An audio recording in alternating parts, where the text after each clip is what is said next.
Hello बच्चों, आइए। कैसे हैं आप? तो चलिए कुछ और काम करें। हम लोग चैप्टर नंबर 3 एक्सरसाइज 3.4 चैप्टर का नाम है संख्याओं के साथ खेलना, प्लेइंग विद नंबर्स। इस पर डिपेंड जो है क्वेश्चन कर रहे हैं। आज आपको एक नया टॉपिक के बारे में बताया जाएगा और वो है सार गुणनखंड, कॉमन फैक्टर क्या होते हैं। क्या होते हैं कॉमन फैक्टर? एक उदाहरण आपको दूं। जैसे मैं लिखता हूं डियर स्टूडेंट, 2 और 6 के सात गुणनखंड निकालिए। 2 और 6 के कॉमन फैक्टर्स निकालिए। तो हम 2 को क्या लिख सकते हैं? 2 को लिख सकते हैं 1 into 2, 1 into 2 is equal to 2, ठीक है।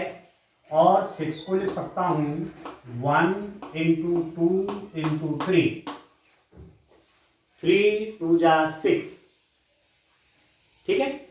तो 6 के क्या गुणनखंड हुए? 1 2 3। Factors of 6 are 1 2 3। Factors of 2 are 1 2। 2 के फैक्टर है 1 और 2, 6 के फैक्टर है 1 2 3।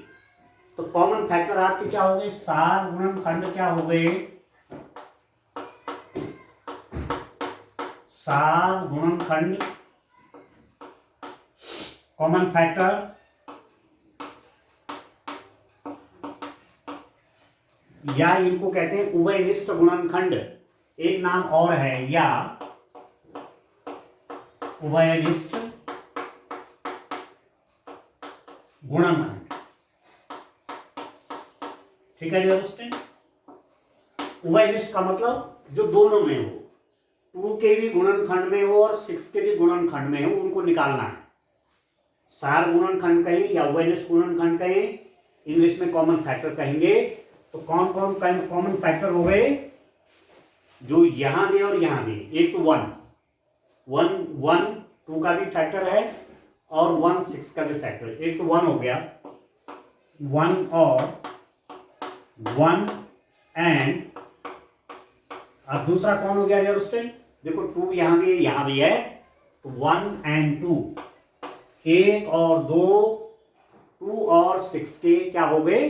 कॉमन फैक्टर हो गए, ठीक हो गया। तो ये आपको ध्यान रखना है किस रूप में कॉमन फैक्टर निकालेंगे।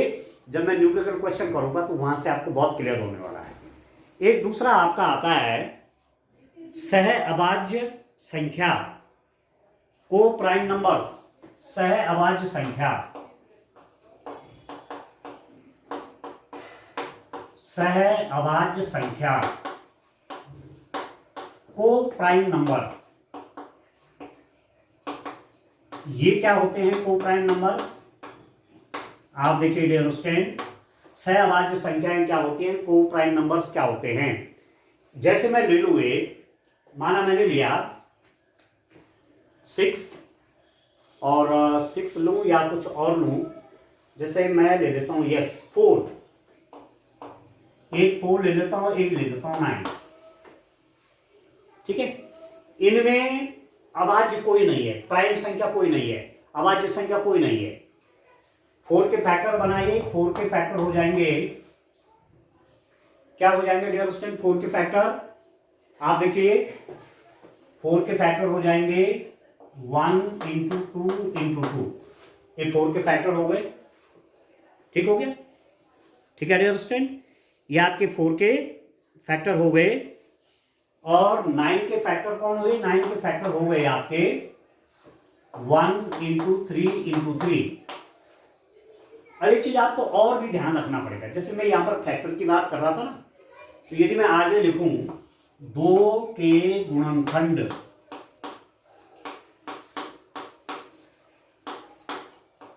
फैक्टर्स ऑफ 2, फैक्टर्स ऑफ 2, 2 के फैक्टर 1 2 और 1 और 2, 2 के तो फैक्टर 1 और 2 ही हुए, क्योंकि 1 into 2 is equal to 2, prime number है नहीं, अभाज्य संख्या है। 6 के फैक्टर क्या हो जाएंगे? 6 के गुणनखंड, फैक्टर्स ऑफ 6, 6 के फैक्टर होंगे डियर स्टूडेंट 1 2 3 और 6 भी होगा। 6 के फैक्टर आपके 6 का फैक्टर आपका 6 भी होगा, क्योंकि 6 को आप ऐसा भी लिख सकते हैं 1 इंटू 6। ठीक है, तो 1 और स्वयं तो फैक्टर होते ही होते किसी संख्या के, 1 और स्वयं 1 एंड इटसेल्फ अपने आप। तो 1 और 6 तो 6 के फैक्टर होने हैं, उसके अतिरिक्त 2 भी है और 3 भी है। ठीक हो गया। तो मैंने यहां पर कॉमन फैक्टर निकाला था, तो कॉमन फैक्टर तो दोनों में 1 और 2 ही निकलेंगे। ठीक हो, ये ध्यान करना है। 4 के फैक्टर कौन हो गए 1 2, ठीक है, और 4 भी है 4 के फैक्टर। 9 के फैक्टर क्या हो जाएंगे 1 है 3 है और 9 है। ठीक है, इनमें कॉमन फैक्टर देखिए, कॉमन फैक्टर कौन होंगे 4 के आप फैक्टर देखिए, यहां पर मैं लिख दूंगा 4 के गुणनखंड, फैक्टर्स ऑफ 4, फैक्टर्स ऑफ क्या क्या हो जाएंगे 1 2 और 4। ठीक है, 1 2 तो ये आप देख रहे हैं यहां पर, अरे 1 और स्वयं भी होता है, अपने आप भी कोई संख्या अपना फैक्टर तो होती ही होती है। 1 भी फैक्टर है, 4 भी फैक्टर है, 2 भी फैक्टर है। 9 के गुणनखंड क्या हो जाएंगे फैक्टर्स ऑफ 9, फैक्टर्स ऑफ 9 के क्या फैक्टर हो गए उससे 9 को लिखा मैंने 1 इंटू 3 इंटू 3, तो 9 के फैक्टर हो जाएंगे 1 भी है 3 भी है और 9 भी होगा। 1 और 9 तो होंगे क्योंकि 9 को आप लिख सकते हैं 1 इंटू 9, तो 1 तो फैक्टर होगा, 9 भी फैक्टर होगा और 3 भी फैक्टर होगा, ये 9। अब इनमें कॉमन फैक्टर क्या है, इसमें आप देखेंगे इन दोनों में कॉमन फैक्टर कौन है, कॉमन फैक्टर केवल यहाँ 1 है। ठीक है, तो आप देखिए सार गुणनखंड आया 4 और 9 के। ठीक है, 4 और 9 के सार गुणनखंड, common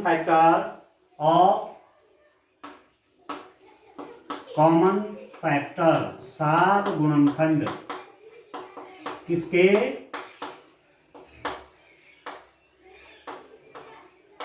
4 and 9, 4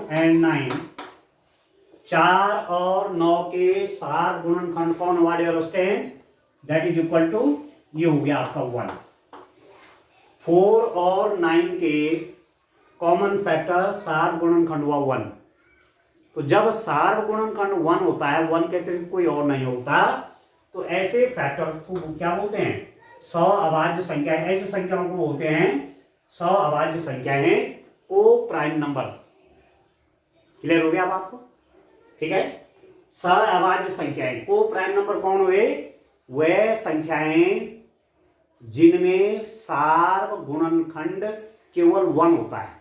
those numbers whose common factor is only 1 are called the co-prime numbers।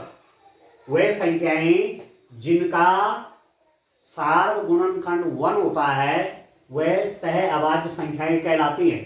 ये भी डेफिनेशन है, कई बार आप पूछा जाता है आपको। एक तो अभाज्य संख्या है, उनको आपको मालूम है, अभाज्य संख्या आपको पता है, प्राइम नंबर आपको मालूम है कि 1 और स्वयं के अतिरिक्त उनका और कोई गुणनखंड नहीं होता। ठीक, परंतु जब सह शब्द लगता है तो इसका मतलब ये नहीं कि अभाज्य संख्याएं हो, ऐसा कोई जरूरी नहीं। सह अभाज्य संख्या का मतलब हुआ उन संख्याओं में जिनका कॉमन फैक्टर सार गुणनखंड 1। और भी आप एग्जांपल ले सकते हैं, जैसे मैं किसी टाइम पर 4 और 15 ले लेता हूं। एक एग्जांपल और लेता हूं 4 एंड 15। आप देखिए 4, एक नंबर मैंने कहा 4 और दूसरा कहा मैंने 15। इन दो नंबर्स को देखिए, 4 को कैसे लिखेंगे 1 इंटू 2 इंटू 2, ये हो गया 4। 15 को कैसे लिखेंगे 1 इंटू 3 इंटू 5, ये हो गया आपके पास 15। ठीक हो गया, 1 इंटू 3 इंटू 5 आपका हो गया डियर स्टूडेंट 15। अब आप देखिए इसको, आप देखो 4 के क्या क्या गुणनखंड हुए, 4 के गुणनखंड, फैक्टर्स ऑफ 4, इसको लिख देंगे आप 1 है, 2 है और 4 है। ठीक हो गया। 15 के गुणनखंड, फैक्टर्स ऑफ 15, 1 है, 3 है, 5 है और 15 है। 1 और स्वयं, 1 एंड सेल्फ तो फैक्टर होते ही है, उसके अतिरिक्त ये भी फैक्टर है। तो कॉमन फैक्टर कौन हुआ, ये दोनों कॉमन फैक्टर है। केवल यहां पर 1 ही तो कॉमन फैक्टर है, एक ही तो सार गुणनखंड है, इसलिए इनको क्या कहेंगे, 4 एंड 15 आर, ये दोनों क्या है, 4 प्राइम नंबर्स। ठीक है, सह अभाज्य संख्याएं। अब आप ठीक से समझ गए होंगे कि सह अभाज्य संख्याएं वह होती हैं जिनका सार गुणनखंड केवल 1 होता है। ठीक हो गया। अब चलिए डियर स्टूडेंट और आगे चलते हैं। अब मैं एक्सरसाइज के क्वेश्चन करता हूं, और एक्सरसाइज के जब हम क्वेश्चन करेंगे तो जैसे जैसे आगे बातें आएंगी उस पर डिस्कस करते रहेंगे।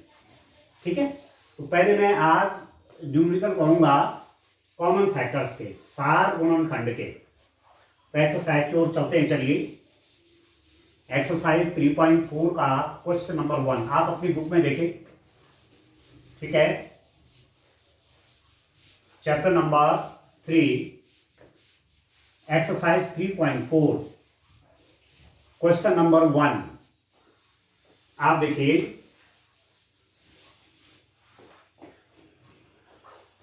क्वेश्चन नंबर 1 का ए देखिए डियर स्टूडेंट।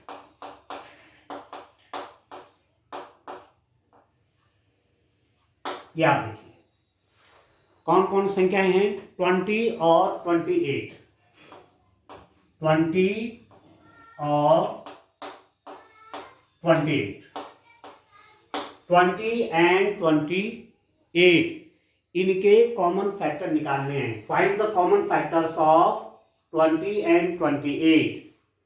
ठीक है, 20 और 28 के सार गुणनखंड निकालिए, कॉमन फैक्टर्स निकालिए।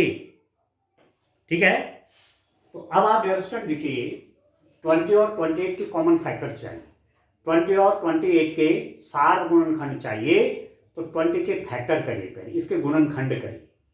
ठीक है, अब गुणनखंड का तरीका देखो, मैं आपको बता देता हूं। यहां पर 20 लिखिए, पहले 2 से डिवाइड करिए।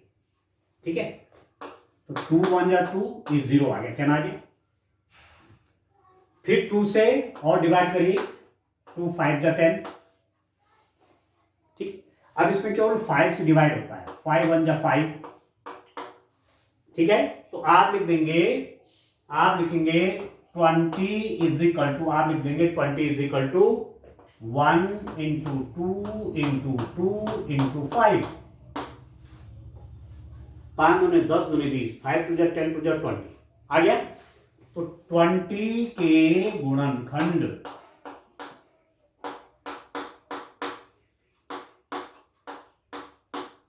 बीस फैक्टर्स ऑफ, यानी कीजिए फैक्टर्स ऑफ 20 के क्या क्या फैक्टर होंगे डियर स्टूडेंट, एक तो होगा 1 तो होता ही होता है, और 20 भी होगा ही होगा। बाकी कौन हो जाएंगे, देखो 2 हो जाएगा। ठीक है, 2 इंटू 2 4 भी हो जाएगा, 5 भी होगा, ये 10 भी होगा, और ये 20 भी होगा। ठीक है, अब ठीक से समझिए कैसे कैसे लिख रहा हूं मैं। देखो 20 के फैक्टर्स कौन कौन हो गए, फैक्टर्स ऑफ 20, 1 और 20 तो होगा ही होगा। बाकी इस 20 में और किस किस का डिवाइड होता है, 2 का भी होता है, 2 10 जा 20, 2 10 जा 20, 4 से भी डिवाइड होता है, 4 5 जा 20, तो तरीका ये है कि आप ऐसा फैक्टर करिए, ठीक है। 2 10 जा 20, 2 5 जा 10, 5 1 जा 5।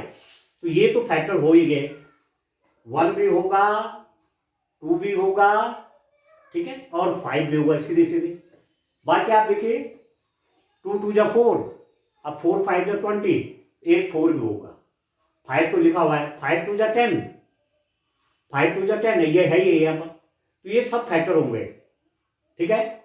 ये भी फैक्टर, ये भी फैक्टर, ये भी फैक्टर, ये भी फैक्टर, इस इसका मल्टीप्लाई करके ये भी फैक्टर, ऐसे निकालेंगे तो ये निकलेगा। इससे भी ये डिवाइड होता है, इससे भी ये डिवाइड होता है, इससे भी ये डिवाइड होता है, इससे भी ये डिवाइड हो जाता है, इससे भी ये डिवाइड हो जाता है, इससे भी ये डिवाइड हो जाता है। 20 जो है 20 में 1 से भी बाहर जाता है, 2 से भी जाता है, 4 से भी जाता है, 5 से भी जाता है, 10 से भी जाता है, 20 से भी जाता है, वह सारे गुणनखंड बन जाते हैं। This 20 is divisible by 1 2 4 5 10 20। So these all are the factors of 20, ठीक है। अब 28 को देखिए, 28 इज इक्वल टू क्या लिख दूंगा 28 को देखिए डियर स्टूडेंट, 2 से डिवाइड करिए, 2 1 जा 2, 2 4 जा 8, तो 14 इंटू 2 28 हो गए। तो ये भी फैक्टर है, ये भी फैक्टर है, ठीक है। 2 7 जा 14, 7 भी फैक्टर है, 2 भी फैक्टर है, 14 तो फैक्टर मैंने कह ही दिया है, तो 2 भी फैक्टर हो गया, 14 भी हो गया, 7 भी हो गया, और 2 2 जा 4 भी हो गया, और 7 1 जा 7। तो वैसे आप 28 को लिखेंगे तो 1 इंटू देखिए 2 इंटू देखो 2 2 जा 4 इंटू 14, पहले 7 लिख दीजिए, ये 7 भी है ना, छोटे से बड़े की ओर चलते हैं। 1 2 भी है, 2 2 जा 4 भी है, 7 भी है, और क्या है देखो 14 भी है, दिस 14, और एक 28 तो होगा ही होगा। इससे ये डिवाइड हो जाता है, इससे ये भी डिवाइड होता है, इससे ये भी डिवाइड हो जाता है, इससे ये भी डिवाइड हो जाता है, इससे ये भी डिवाइड हो जाता है, इससे ये भी डिवाइड हो जाता है। अब समझ में आ गया फैक्टर निकालने, ठीक। अब क्या निकालना है, सार गुणनखंड।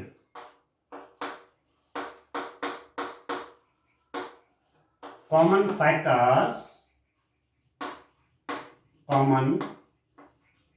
फैक्टर्स ऑफ किसका डियर स्टूडेंट 20 एंड 28, 20 और 28 के कॉमन फैक्टर कौन कौन हो गए। देखो 1 तो कॉमन होता ही होता है, 1 तो कॉमन होगा ही होगा दोनों का, तो ये हो गया ये। और कौन है देखो 2 भी है, 4 देखो ये कॉमन है, दोनों में है, कॉमन मतलब दोनों में हो। बाकी 5 है यहां नहीं है, 10 है यहां नहीं है, 20 है यहां नहीं है, बस ये हो जाएंगे 1 2 and 4 are the common factors of 20 and 28। 1 2 4 20 और 28 के कॉमन फैक्टर हो गए, 1 2 4 20 और 28 के सार गुणनखंड हो गए, ठीक हो गया। अब इसका बी वाला देखिए तो इस रूप पे करेंगे डियर स्टूडेंट, ठीक है ना, इस रूप पे करना है आपने। इसका बी वाला देखिए,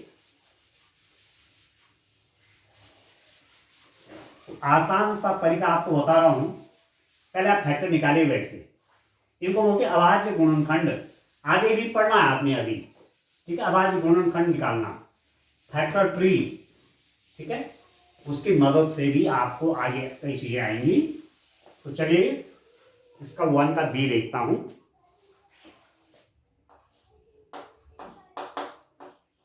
किस किस के कॉमन फैक्टर चाहिए आपको, 15 एंड 25,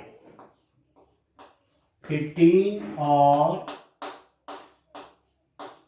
25, 15 और 25, इसके सार गुणनखंड निकालिए, ठीक है।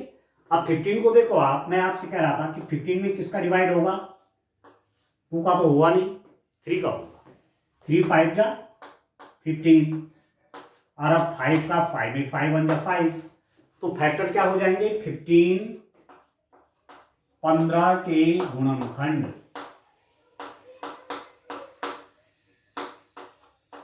फैक्टर्स ऑफ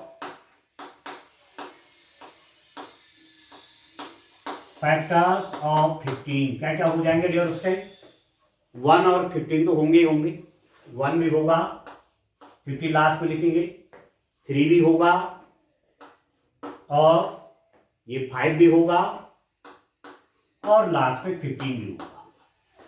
इसका और इसका मल्टीप्लाई 15 ही तो होगा, ठीक हो गया। तो 15 के मल्टीप्लाई 15 के फैक्टर हो गए 1 3 5 15, 15 के गुणनखंड कौन हो गए, 1 है, 3 है, 5 है, 15 है, ठीक है। अब 25 के फैक्टर लिखिए, 25 के गुणनखंड, फैक्टर्स ऑफ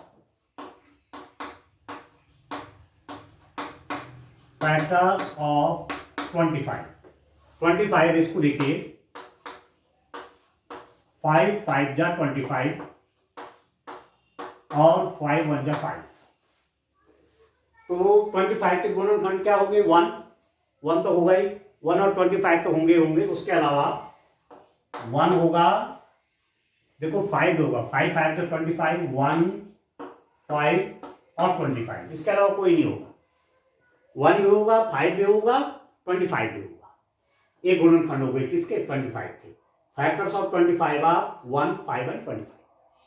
अब 15 और 25 के सार गुणनखंड,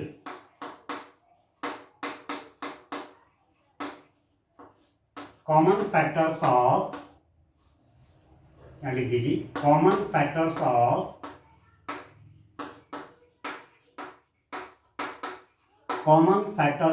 15 एंड 25, ठीक है। 15 और 25 के कॉमन फैक्टर कौन कौन हो गए डियर स्टूडेंट, देखो 1 तो सभी का फैक्टर होता ही होता, वो तो होगा ही होगा, 1 यहाँ 3 है, यहाँ कहीं 3 है नहीं है, तो कॉमन नहीं है, कॉमन हम लोग दोनों में होनी चाहिए, 3 है या यहाँ नहीं है, ठीक, यहाँ 5 है यहाँ भी है, तो ये भी कॉमन है, दोनों में है, ठीक है, तो ये क्या आ जाएगा 5। अगला 15 है यहाँ नहीं है, बस यही हो जाएंगे 15 और 25 के सार गुणनखंड, common factors of 15 and 25 are 1 and 5 only, ठीक है डियर स्टूडेंट। अब इसका सी वाला पार्ट देखिए आप, इस रूप में आपने करना है, देखो कितने सरल है, कोई कठिन नहीं है, क्वेश्चन आसानी से आप काम करेंगे, ठीक है। चलिए नेक्स्ट करते हैं डियर स्टूडेंट, नेक्स्ट क्वेश्चन देखते हैं। आप देखिए इसका सी वाला पार्ट देखते हैं, किसका कॉमन फैक्टर चाहिए, और फैक्टर्स को निकालने पड़ेंगे। आज जब आप बड़ी क्लासेस में गुणनखंड सीखेंगे, मतलब कहने का मतलब मेरा हुआ कि जब आप वर्गमूल निकालना सीखेंगे, स्क्वायर रूट, और घनमूल निकालना सीखेंगे, क्यूब रूट, तो वहां भी फैक्टर्स निकालने की आवश्यकता पड़ती है, गुणनखंड निकालने की आवश्यकता पड़ेगी, ठीक है। तो ध्यान से समझेंगे। इसका गौ वाला देखिए या सी वाला पार्ट देखिए, कौन कौन नंबर्स हैं आपके पास, 35 एंड 50, 35 और 50, 35 और 50, 35 एंड 50 के कॉमन फैक्टर्स निकालने हैं, तो 35 के गुणनखंड, 35 के गुणनखंड कौन कौन हो जाएंगे 35 के, अब 5 से डिवाइड करिए, 5 7 जा 35, 5 7 जा 35, 7 से डिवाइड करिए, 7 1 जा 7, ठीक होगी। तो 35 के गुणनखंड कौन से हो गए, फैक्टर्स ऑफ 35 कौन कौन हो जाएंगे डियर स्टूडेंट, 5 भी है, 7 भी है, 1 और 35 तो होंगे ही। 1 and itself are always the factor of a number, एक और स्वयं किसी संख्या के फैक्टर होते ही होते हैं। तो 1 और 35 तो होंगे, उसके अलावा 5 भी होगा और 7 भी होगा। तो ये हो जाएंगे 1, फिर लिखा 5, फिर लिखा 7, फिर लिखा 35। ठीक हो गया, ये हो गए 35 के फैक्टर, 35 के गुणनखंड। अब 50 के देखिए, 50 के जो फैक्टर निकालेंगे, सबसे छोटी संख्या यहाँ 2 है, 2 से डिवाइड हो गए, 2 2 जा 4, 2 5 जा 20। अब 2 से भी नहीं जाएगा, 3 से भी नहीं जाएगा, 4 से भी नहीं जाएगा, 5 से देखिए, 5 5 जा 25 और 5 1 जा 5। तो 50 के फैक्टर कौन कौन हो गए? 50 के फैक्टर कौन हो गए? एक तो 1 है और एक 50 है। इसके बाद 2 भी है, 5 2 जा 10 भी होगा, 5 5 जा 25 भी होगा। ये सब फैक्टर निकलेंगे। ठीक हो गया। तो आप देखिए 50 के गुणनखंड, फैक्टर्स ऑफ 50, फैक्टर्स ऑफ 50 कौन कौन हो गए? 1 और 50 तो होंगे होंगे, उसके अलावा 2 भी होगा, 5 भी होगा, 5 5 जा 25 भी होगा, 5 2 जा 10 भी होगा। तो एक तो 1 हो गया, फिर 2 भी है, फिर 5 भी है, फिर 5 2 जा 10 भी है, फिर ये 25 भी होगा, और सबसे बड़ा हो गया 50। ये हो गए किसके फैक्टर? 50 के, 50 के गुणनखंड, फैक्टर्स ऑफ 50। अब कॉमन फैक्टर देखने हैं, 7 गुणनखंड देखने इसमें और इसमें। ठीक है, आप लिख सकते हैं common factors, common factors of 35 and 50। 35 और 50 के 7 गुणनखंड। ठीक है, 7 गुणनखंड कितने निकल जाएंगे? कौन कौन निकलेंगे डियर स्टूडेंट? देखो 1 और 1 ये तो है ही है, यहां 5 है, यहां है, यहां 2 है, यहां नहीं है, तो 2 रह जाएगा। 5 दोनों में देखिए 5, ठीक है, यहां 7 है, यहां कहीं नहीं है, यहां 35 है, यहां कहीं नहीं है। ठीक है ना, 1 और 5 तो यहां 2 है, यहां कहीं नहीं, यहां 10 है, यहां कहीं नहीं है, यहां 25 है, यहां कहीं नहीं, यहां 50 यहां कहीं नहीं है। तो कॉमन फैक्टर्स हो जाएंगे 35 और 50 के 1 और 5। 7 गुणनखंड हो गए 35 और 50 के, 7 गुणनखंड कौन हो गए? 1 और 5। ठीक हो गया। अब चलिए इसका डी वाला पार्ट भी देख लेते हैं। ठीक है डियर स्टूडेंट, इस रूप में काम करना है। अब आपको लग रहा होगा कि सरल क्वेश्चन है, कठिन तो नहीं, आसान है, फैक्टर निकालना आसान है। एक तो आप ये जान लो कि 1 और स्वयं तो फैक्टर होते ही होते हैं, एक और 1 एंड इटसेल्फ। ठीक है, जिसके फैक्टर निकाल रहे हैं वो नंबर अपना फैक्टर होता है, और उसके साथ 1 भी। ठीक है, और बाकी आप फैक्टर निकालने का मैं आपको तरीका बता रहा हूं, उस रूप में करेंगे।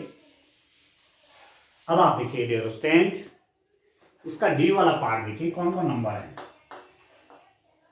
हमारे पास, कौन कौन नंबर है जिनके फैक्टर चाहिए? 56 एंड 120, 56 एंड 120 के फैक्टर निकालने हैं। तो लिख दीजिए यहां पर 56 के गुणनखंड, फैक्टर्स ऑफ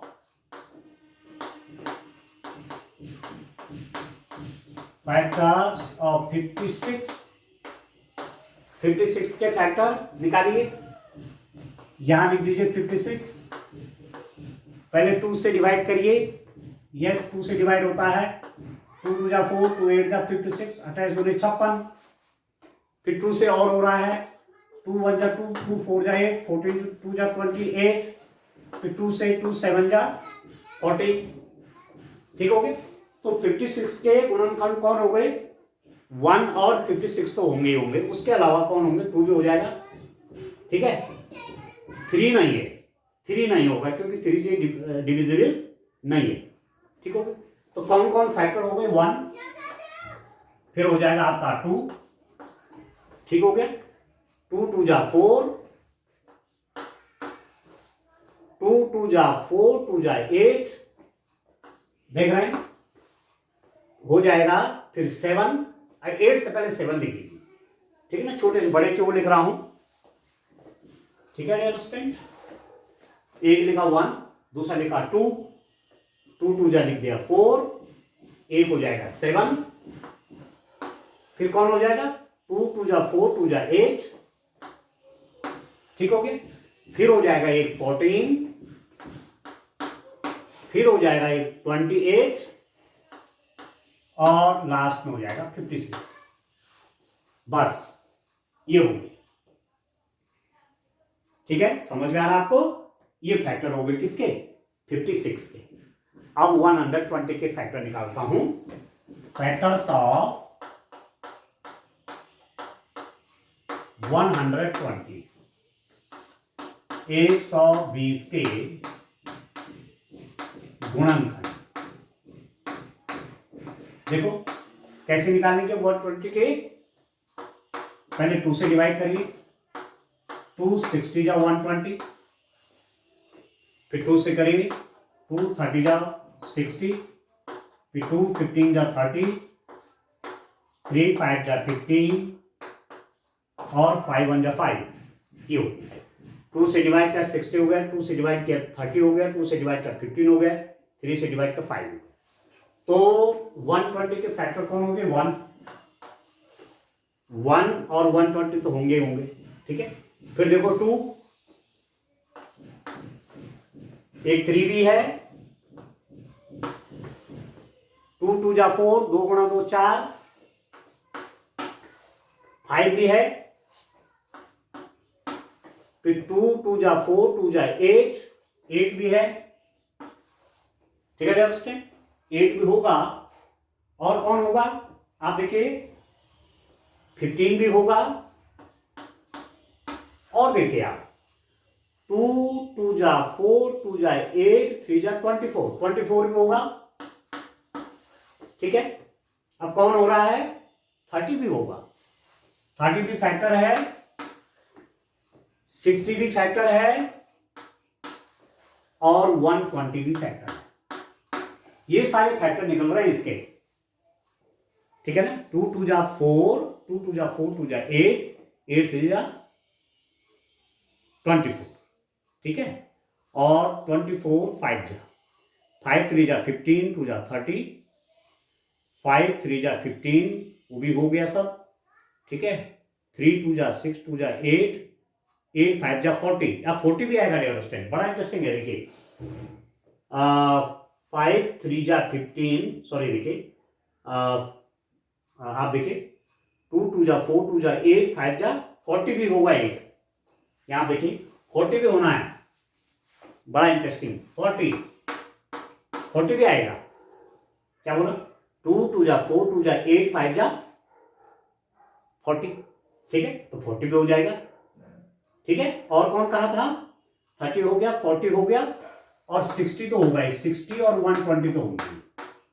ये सारे फैक्टर हो गए इसके, फैक्टर्स ऑफ 120, क्योंकि ये भी इसको डिवाइड करता है, ये भी इसको डिवाइड करता है, ये भी इसको डिवाइड करता है, ये भी इसको डिवाइड करता है, ये भी इसको डिवाइड करता है, ये भी डिवाइड करता है, ठीक है। ये भी इसको डिवाइड करता है, ये भी डिवाइड करता है, ये भी डिवाइड करता है, ये भी डिवाइड करता है, ये भी डिवाइड करता है, ये भी डिवाइड करता है, ठीक है ना, ठीक है डियर, अब समझ में आ रहा है आपको? अब आप देखिए, अब मैं कॉमन फैक्टर निकालूंगा। 56 और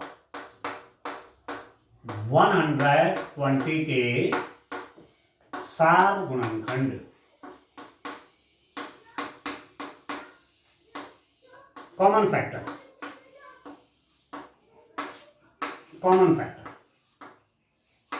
ये जो तरीका है ना, ये जो निकलते हैं, ये एक्चुअली प्राइम फैक्टर निकलते हैं। अभाज्य गुणनखंड होते हैं, ये अभाज्य गुणनखंड है।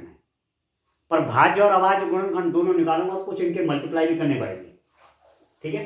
अब कौन कौन कॉमन है देखिए, 1 1 ये भी कॉमन है दोनों में, 2 2 2 यहाँ भी है, यहाँ भी है, 2 भी कॉमन हो गया, 3 यहाँ है, यहाँ नहीं है, 4 यहाँ भी है, यहाँ भी है, देखो 4 4 ठीक हो गया, 7 यहाँ है, यहाँ नहीं है, 8 यहाँ है, यहाँ भी है, देखो 8 8 ठीक है, 14 यहाँ है, यहाँ नहीं है, 28 यहाँ है, यहाँ नहीं, 56 यहाँ है, यहाँ नहीं है, 1 2 4 8 1 2 4 8 इसके कॉमन फैक्टर निकल गए, किसके, 56 और 120 के 4 गुणनखंड हो गए, 1 2 4 और 8।